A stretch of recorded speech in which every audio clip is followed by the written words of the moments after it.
So, how to make art prints. It can be a daunting thing to go into if you've never made a print of any of your paintings before. But I want to show you a simple process for doing this in this video. And it's something that you don't even need to have your own printer for. Now, the first thing is you need to have a really good image of your artwork.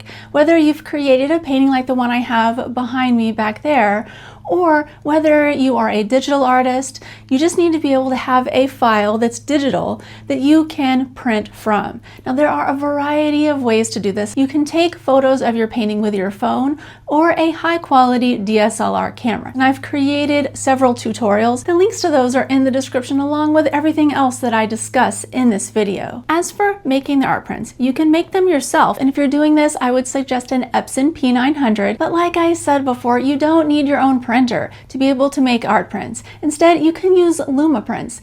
They are the sponsor of this video and they make really high quality prints. They're all archival and super affordable. If you're just starting out and you've never made art prints before, having a company make them for you, it's going to be much easier because you're not going to need to learn how to use your printer at the same time as you're learning how to color match your art prints and everything else. And that's what I'm about to show you, is color matching. Because if you have a painting and then you make an art print of it, you want the prints to match the painting. You don't want your colors to be all off or like gray or maybe slightly too yellow. The print looks too dark or maybe too bright. I mean, there are a lot of issues that you can encounter and it'll make your artwork look bad and then it won't be able to sell as easily. And that's the point, right? We want to sell our work. That's why we're making art prints. And so you need the art prints to be affordable, but also look really good. And part of this process is getting those colors just perfect. There's this thing called color calibration. So basically what it is, there is a device called a colorimeter, and there are special softwares out there that you can have this device setting against your computer screen, and then the software will set everything. It will program it to where what you're seeing on your screen will match what is being printed out on your printer. But honestly, this is going to cost you several $100s, and for beginners, I think this is just too much to do. What I would suggest instead of this is to try to edit your photos with the most advanced computer screen that you have available, or something that is a Mac computer screen with a Retina display. Also, there are some tutorials online where you can manually adjust, manually calibrate your screen. Now, it's never going to look as good as the colorimeter way of doing it with all the software, but it is something that you can do in a pinch. Next step is editing your photo. What I like to use is Photoshop, but if you can't afford Photoshop or you don't have it, you can use a website called Photopea. It's absolutely free and it has most of the same features as Photoshop does. Now, it doesn't have everything, but it has enough that you can be able to edit your photos without purchasing Photoshop. For the purposes of this tutorial, we are going to use Photoshop. And one of the things is when you first start out, you just want to crop it out because typically you'll have some things around the edges of the photo that you don't want in the print, like my easel in this case. So you crop by using the crop tool over here. And then you just line everything up and then you hit return or enter, depending on whether you are on the Mac or the PC. Next, go up to Filter, Camera Raw Filter. And this is where we are going to adjust the white balance. We can do this in one click using the Camera Raw Filter. You go to Color, and then you select this little dropper. What you want to do is find the whitest white on your painting. So for me, I have all of these little splashes of white that I literally splattered white paint onto the canvas. So I'm going to select one of those. And you can see how it changed the lighting of my piece. Now this looks so much better than it did previously. If you're using Photopea, you won't have this automatic selector. But what you will be able to do is adjust the white balance yourself using these dials right here. So you can make it more vibrant or more saturated.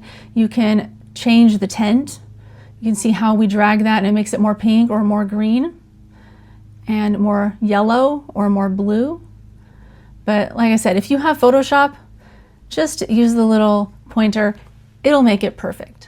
And here is an extra bonus tip. If you don't have a bright white, a solid, complete white part of your painting, just put something white, like an envelope, which is what this is, or a piece of paper, but just tape it to your easel or wherever you are photographing your artwork. Tape it beside it so that way it's in the frame of the photo, and before you crop out your image, you can use that eyedropper tool to select this bright white in your photo, and then it will automatically adjust your artwork as needed. Next, go to Image, Adjustments, and Exposure. This is a quick way to make your art look a lot better. Just increase the exposure a little bit. You see how it really starts to pop? How the whites are looking more white? When the exposure was down here, the whites look more gray. You don't want your whites in your piece to ever look gray. But you also, see up here, I raise it up too much, I'm blowing out all of the white. Even at this amount, you see how this is kind of almost blurry? I've lost some of the detail. What you want to do is find a happy medium in between the gray and the blown out.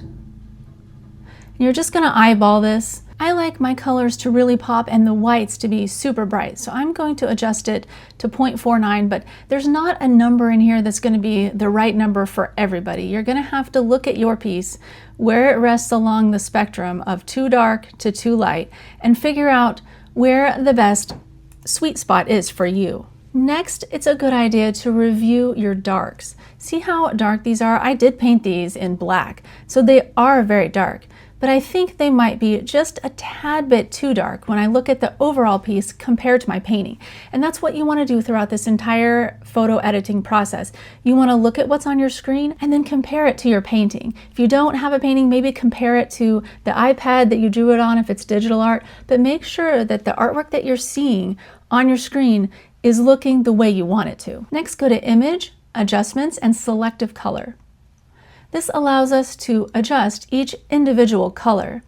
What I like to do is go to the blacks, and since I think my blacks are just a little too black, I'm going to lighten them a little bit. Now look at here. See, if we lighten it all the way, this is looking gray and awful. You do not want it to look like that. But if your print looks something like this, you're going to want to increase it so it looks more like this, but not so black that the black is like overpowering everything, right?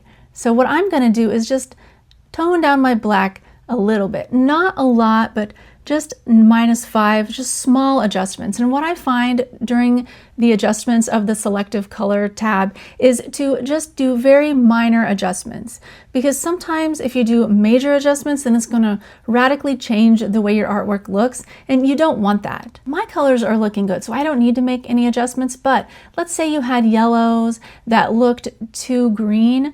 What you would do is take out some of the cyan out of your yellows, or perhaps your whites looked too blue. You could take out some of the cyan, or you could take out some of the yellow if your whites look too yellow. See here I'm adding yellow and how the whole thing looks just like a little too yellow. This is common if your white balance wasn't corrected properly. So you would take out some of that yellow in this manner, but it's better if you're just adjusting the yellows and the blues to adjust your white balance, because it's going to adjust all of your colors and it will make your print look much better than it will just adjusting the individual colors. And after all of that, make sure to do one last check of looking at your painting and then looking at what's on your computer screen and making sure everything matches. And if it does, then we proceed into making our test print. It's easier if you're doing this on your printer at home. You can just click print and see how it turns out and then make further adjustments if necessary. But if you're making your prints with Luma prints, what you're going to need to do is submit a print to order from them, so that way you can get it in the mail and then look at it compared to your painting. I would suggest doing this because you can order a very small 4x6 print for really inexpensively, and then if it doesn't match, you didn't waste money on buying like a big canvas print, for example, because when you're looking at your computer screen, what you see might not be exactly what turns out in the print. So it's always a good idea to do a test print. What I'm going to show you is a method for making a test print of several artworks at once. So depending on what your color settings are, I think that it's a good idea for everyone just to go in and convert to profile. Now, if you see your destination space is something else, it may show up like something like this, or who knows what it is. It could be anything. But what you want it to say is Adobe RGB 1998. I know this is a lot of technical lingo, but this is the color space that Luma Prints recommends so that your colors will turn out to be like you're seeing them on your computer screen. So you want to do this part so your colors will match. So just make sure it's selected at Adobe 1998. Now, if you have it on Apple RGB or just sRGB, that will work as well, but Adobe RGB is preferred. Now you can see it didn't change the way my image looks at all, but it does change on the back end how a computer and a printer, when you're sending them this file, will perceive the colors. Now go to File, Save a Copy. Right, and what you want to go down here in the format, select JPEG. See how it says Embed Color Profile, and we had just assigned the Adobe RGB 1998 to it. You want to make sure this is selected. Okay, and save that. We want it to be the largest file possible. I want to show you, if you go over and you look at your info on this, you can see here that it also says Color Space RGB, Color Profile Adobe RGB. This is good. This is what you want. You want it to say under Color Profile Adobe RGB. Also, look at the file size. You see my dimensions here? They're 3781 by 4733. This is a good file size. If you have something like 200 by 800, it is going to give you horrible looking blurry prints. So you don't want that. You want to have a nice file size. If you took your photo with a modern phone or modern camera, most likely your file size looks like this. If it does, this is a good thing. It's a go. If you only have one print to make, then you can certainly send in a test print of just one picture. But what I would suggest is bundling these together because it's going to save you money. And so what you want to do is go to File, New. Over here, you see at the top, there are ones for print. This is a 300 ppi letter. Let's go ahead and do that one. You'll notice over here the resolution is 300. This is good. It's an RGB color. That's what you want. You don't want it to be in CMYK or anything else. Just make sure it's in RGB. Color profile, we're going to go down here and select Adobe RGB. We want this to match that image that we just saved exactly. If the color profiles are different, when you place your image in there, it will change the colors and that won't be good. So make sure that it's Adobe RGB 1998. All of the things need to be Adobe RGB. I've said this several times, but it's going to make your colors match. So you want to do this. Now what we're going to do is we're going to place our image in here. You can just drag and drop it from your file manager. And it doesn't really matter exactly what size, but we're going to put 4 of them on here. So I'm going to make them about this big. And how you do this, if you don't know how to change the size, you just drag the corners when you're placing it. If those little things don't show up, it's the Move tool right up here. So you select this and click on it, and you should be able to just drag from the corner and it will change the size of your image. So I have these 3 other ones. We're going to place those in here as well. And you just repeat that process of dragging it to a smaller size. And you could add more images than this to your page. Let's say you wanted to make them this size and then add quite a few more. Now, if you make them too small, you won't be able to see the details well enough to adequately match the colors. And so that's why I like to just put 4 per page, but I've done like 6 or 10 per page before too when I was trying to save materials. And so if you want to, you certainly can do that. Next, we're going to save a copy just like we did previously. We're going to do it on the computer. You can see it down here. We go back to the JPEG because we want to submit this as a JPEG with the embedded color profile. I'm just going to call it test print. Next, we're going to go over to Luma Prints and submit our test print order.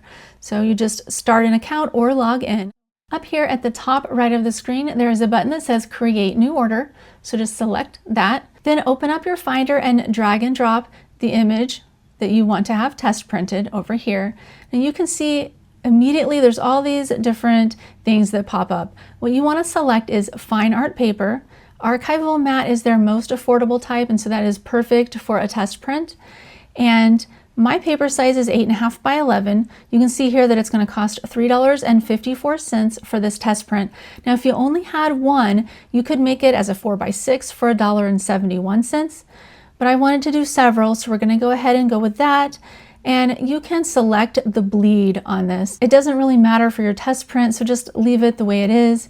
You don't need to do anything else, just add to cart. And now we wait for our test print to come in the mail. So this is 4 days later and my test print has arrived. And just so you know, I'm in Kansas. They ship this from California where they print them at. And so usually it normally takes about a week, but this one got here early. So let's open it up and take a look. This was packed really well, but as you can see, it was rolled up. Now you can pay extra to have them shipped flat, and that's what I would suggest, just because when it's rolled up, it's kind of hard to deal with. And especially considering later on when you get these as prints, if you want to put them in bags with backing boards and everything, having them rolled up is going to make it more difficult. So just make sure they get shipped flat. But for the test print, shipping it in a roll and saving on the shipping is just fine. And now it's time to compare the print with your painting. And what you're going to want to do is hold it up right next to your painting and look at all the colors very carefully. As you can see here, the colors are pretty close. My print might be just a tad bit darker in the blues than it is in my painting.